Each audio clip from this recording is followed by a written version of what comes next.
How's it going, guys? My name is Tavarish, and today is going to be a quick update. Actually, it's not going to be quick. It's probably going to be a big update on my Lamborghini project. Now, I hope this is going to be the last update that I do, other than my regular videos, which you will be seeing more and more of, because this is going to be done relatively quickly. So this car actually has two very big appointments coming up at the end of this week and early next week, and that is to the dyno and body shop.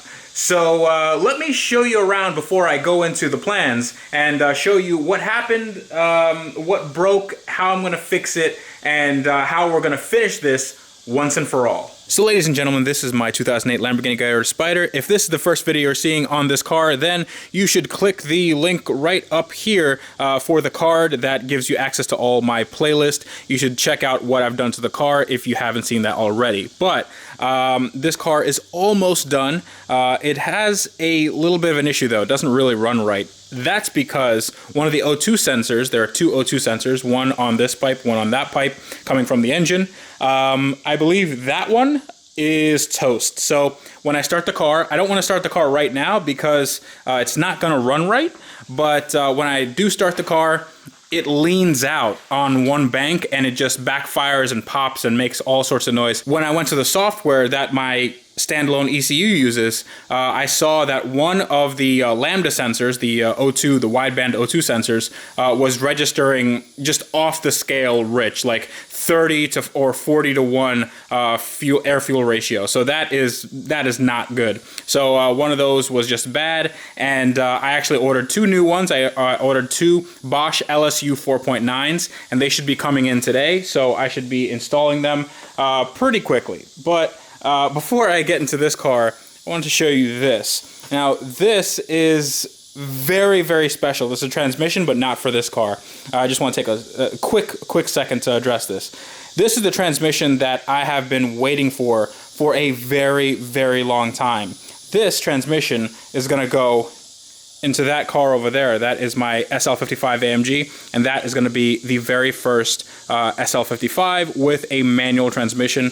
That's it. It came all the way from Budapest from Amon Oliver. He is a drifter over there, and he makes these sorts of conversions. As you can see, that there is a little bell housing. This is a bell housing for an M113 engine. This is the bell housing for the Mercedes, and this is a BMW 6-speed from a 530 diesel. And it can handle all sorts of torque, and the gear ratios are good enough for a high torque application like that car. So that is going to start to get done later in the year after I finish some more projects, well, something like that. So this car. Now, a few of you have told me that I have some oil burning issues, when I start up. Not so much on the dyno. When I actually went on the dyno and did some power runs, we didn't actually get any oil burning, which was really good. That means that my oil lines were routed properly. However, when the car is stationary, when the car is sitting, that means that the oil, these turbos are mounted really low, so the oil actually can pool up and it can get into this housing, and you do get some oil spatter. You can see some oil spatter right here. So when I start up, oil kind of makes it past the seals, makes it past the V-band flange, even though the V-band flange probably has a leak in it somewhere. And yeah, there is a little bit of oil residue and burning at startup. So to remedy that, I got something called a TurboWorks Exapump, and what that does is it's a scavenge pump. And instead of going from here into the sump, it's just going to go straight into the oil tank right there. But I think I covered this in my last update. I actually do have the Exapump, and it is right here. So take a look at this. It actually is quite big. It has these cool vanes to mitigate the heat coming off this pump.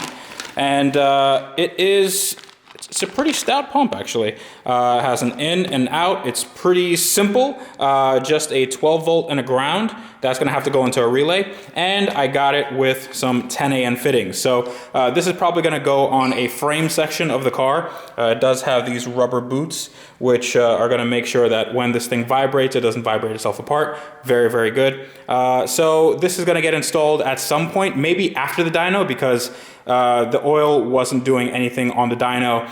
Nothing egregious, nothing that makes the air-fuel ratio suspect. So this is really good. I am still waiting on a check valve because it's not enough just to get this pump. I do have to get a check valve as well, meaning that when I turn the car off and this pump is not running, the check valve basically cuts off the flow of oil and prevents it from coming back through the same pipe.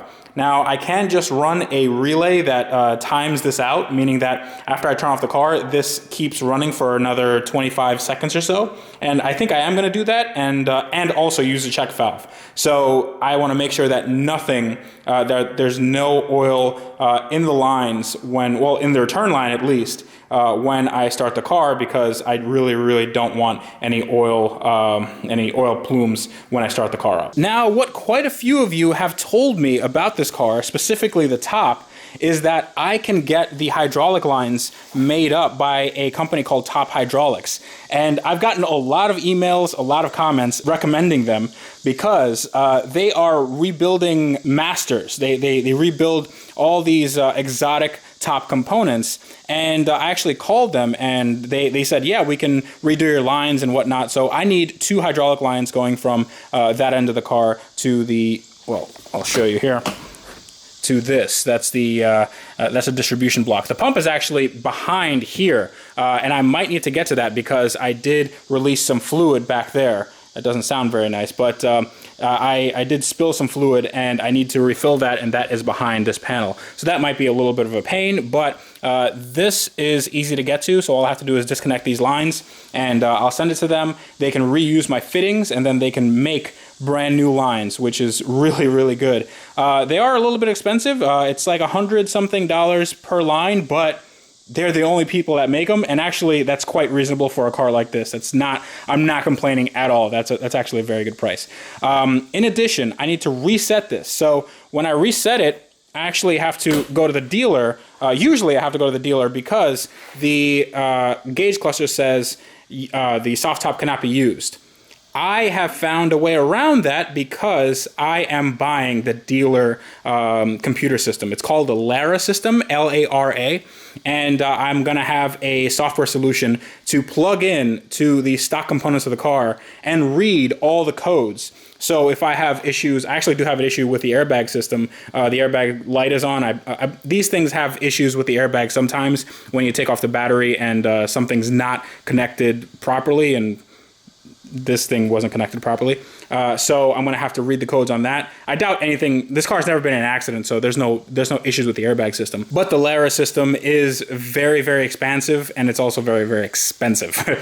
So I am gonna get that. That should be coming in a few days, and we're gonna see if that actually makes a difference, and we can read the codes for my top, and we can reset it as per the dealer, so I never ever have to go to the dealer, which is gonna be awesome. So the next episode on this car, you're gonna see the bodywork take shape. I have the bumper, it's right in here. I have not taken it out of the wrapper. It's just been sitting here in this crate, and it's gonna be put on. This is an LP 570 style bumper, and it has a really cool diffuser section, and it's actually made of fiberglass, but it is nice and pliable. So in case there's some fitment issues, I can finagle it into place. Now, this thing has 2 major appointments. One is the bodywork. The bodywork, as you can see, needs some help. This is an issue, this little gap. That's an issue that I can resolve with a grinder because there's a bracket here that's hitting the intercooler. The intercooler obviously is not stock, so I have to grind down that bracket about 1/4 inch so this can drop down. I am going to be doing that maybe off camera, maybe on camera, I'm not sure, but grinding, not exactly the most fun to watch when you're on the internet. Actually, grinding is actually a very fun thing to watch on the internet, if you know what I mean. But apart from that, the bumper has to be put on and it has to be cut because, as I've said in the last update, this protrudes a little bit too much, so I'm probably gonna have to cut some of the bumper out, and that's gonna be okay. I'd like to see what this looks like. However, the major thing that I want to accomplish with this car is actually putting down some numbers and tuning it on the dyno. And since my last video where I put on a base map that Cyvex sent me and did a little bit of copy and pasting to make this car idle right, I have had a lot of support from Cyvex, from other people, from viewers, and actually one person that deals with Cyvex a lot He's actually in Dubai. He reached out to me and we did a remote tune for my idle. So he said that, well, since I copied and pasted the base map onto this car, since that came from another car, there was a lot of things that didn't line up with my system. So he said, all right, let me check it out. I'm going to check out the fueling. And we stayed here for 2 hours. Right after that live stream, actually, stayed here for 2 hours and fine-tuned the idle. It's still not perfect. It still needs fueling to be mapped out because when I rev the car, it comes back down, it doesn't die or anything, but then it just bounces back up. So that means that it needs to have the fueling adjusted just a little bit, but I can hold RPM now, which is really, really important because before, if I press the gas down, it would go to like 2,500, then come back down, and go back up, and come back down. That's not what I want. I want the car to stay at a rock steady RPM, whatever throttle position input I give it, because this clutch is very, very heavy. It's not heavy, it's just grabby. I will be doing a video on actually driving this clutch because it's a nightmare, but it's a manageable nightmare, if that makes sense. So that's that. I have some support from a guy that really knows Cyvex in and out. And also, I got some support from a viewer, a guy named Eric Cruz. He actually reached out to me. He was in the comments for my last video, and he said that I have a tuning company called Vanquish Tuning, and he has a dyno. It's his personal dyno. He has a shop out here in Florida, and he said that I could use it for as long as I want. So that is, well, I'm definitely going to use it as long as I want because I want a lot for this car. I want a lot. No, but Eric's been really, really helpful. He actually does know a lot about tuning. He's never tuned a Cyvex before, but I think I trust him because he sent me some videos of him, videos and pictures of him tuning a Ferrari 360 Challenge, which is not the easiest thing to tune. And he's talked to me about different tuning solutions and what we can do for this car. And I think that I'm willing to take a chance. So the dyno that he has, it's called a Mustang Dyno. And the Mustang Dyno is famous for being a heartbreaker, meaning that the power numbers are less than what you'd get on something like a Dyno Jet, which this car did go on. So we're going to have to factor that in. So, if this car makes 1,000 horsepower on a Dyno Jet, it might not read 1,000 horsepower on a Mustang Dyno. It might read somewhere like 800. So just to keep that in mind. But the Mustang Dyno is a load-based dyno versus a Dyno Jet, which is an inertia-based dyno. And it's a little bit different in that a Mustang Dyno, you can keep this car at a certain RPM and then just modulate the throttle to give it more boost, to give it less vacuum, to give it more vacuum, and then you can tune all those little parts and interpolate. So I'm sorry, I don't want to get too technical here. I know that the people that actually do know technical stuff, they're like, that's not technical at all. But for most people, I hope I'm not boring you. But tuning a car is very, very difficult, and you want that fine-tuned control. And as well as a street tune that you definitely want for a car like this. So that's going to happen at the end of this week. I'm not sure if I'm going to do a live stream because it's going to be taking a long time. It's not just I go on the dyno and make a few runs and bam, I have 1,000 horsepower. There's going to be a lot of tuning, just turning the car on, turning it off, making sure it heat cycles correctly, making sure the fueling is correct, making sure it's mechanically okay, making sure that the wastegates are actuating like they should, making sure that the wiring is fine, making sure that all the sensors are reading within their parameters. It's a really tough process. But you guys are going to be there every step of the way. And I'd really love to do it at Cletus's shop with Jeremy, but Jeremy is a very, very busy dude. And Cletus is also a very busy dude, but Jeremy is the one I'd like to do some tuning with this car, and he just isn't available. And I'd like to get some tuning done before August, because August is I'm just gonna leave for a little bit. I'm not gonna leave you guys with no videos, but I am gonna leave for a little bit. Have some family stuff to do. This thing is gonna get done, and hopefully that thing is gonna get done before then. So in the next episodes, you can look forward to me putting on some bumper action, some body work, and then we're gonna get this thing to the dyno. And then next week, this thing actually has an appointment with the body shop, and the body shop is going to do a tremendous job. We're going to go over how much it's actually going to cost. I'm not looking forward to that too much. But this definitely needs to get done, and it's going to be the same white.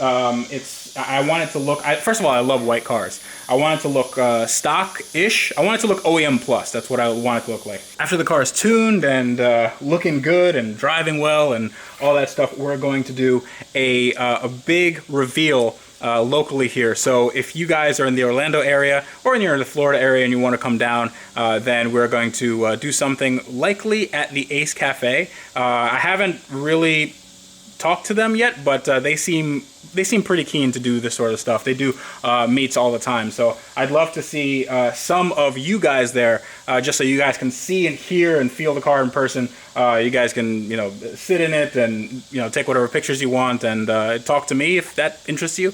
That'll be a lot of fun. But until next time, this is me telling you that on cars like this that are about to be finished within the next week, fingers crossed, you guys need to wrench every day. See you later.